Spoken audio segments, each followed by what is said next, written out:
In this step-by-step guide, you'll learn how to convert any MD file to PDF format using MiConvert's free online converter. Step 1. Open Google and type MD to PDF MiConvert. Click the first search result to open the converter page. Step 2. You should now see the MD to PDF converter page.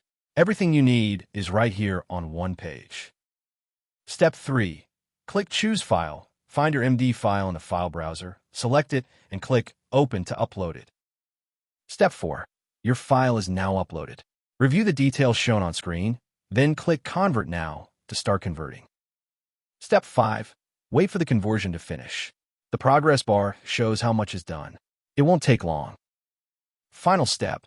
Click the Download button to save your converted PDF file. That's the entire process, simple and free.